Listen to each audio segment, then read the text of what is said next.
Sir, ഈ കൂർക്കം വലി യെസ്. സാധാരണ നമ്മളിങ്ങനെ പണ്ട് കാലത്ത് സാറിൻ്റെ ഒരു എക്സ്പീരിയൻസിൽ ആളുകൾ ഭയങ്കരമായിട്ട് ആശങ്കകുലായിരുന്നോ ഈ ഒരു കൂർക്കം വലിയുമായി ബന്ധപ്പെട്ട്?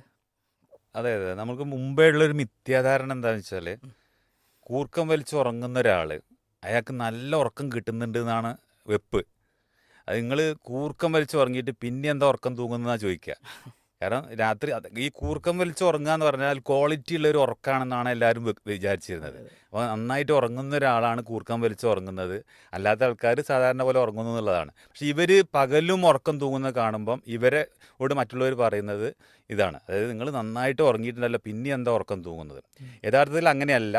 നമ്മൾ ക്വാളിറ്റി ആയിട്ടുള്ള ഒരു ഉറക്കമല്ല ഈ കൂർക്കം വലിച്ചുള്ള ഉറക്കം എന്നുള്ളത്. ഉം, ഉം. നിങ്ങൾ നേരത്തെ പറഞ്ഞ പോലെ നമ്മൾ ഇതിൻ്റെ ഒരു വിഷയം കിടക്കുന്നത് ആ.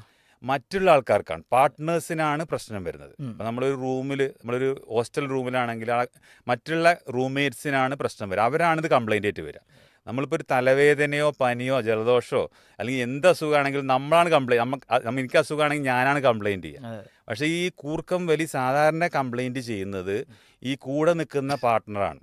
ഇപ്പം ഭാര്യയായിരിക്കും, ചിലപ്പോൾ ഭർത്താവായിരിക്കും, അല്ലെങ്കിൽ കൂടെ ഉറങ്ങുന്ന ആളായിരിക്കും. നിങ്ങൾ നേരത്തെ ഗൾഫിൽ പറഞ്ഞല്ലോ. അതെ. അപ്പോൾ മിക്കവാറും ബാച്ചിലേഴ്സ് ആയിരിക്കും. അവർ ജോലി കഴിഞ്ഞ് ഉറങ്ങുമ്പോൾ മറ്റുള്ളവർക്ക് ശല്യമായിരിക്കും. ഉം.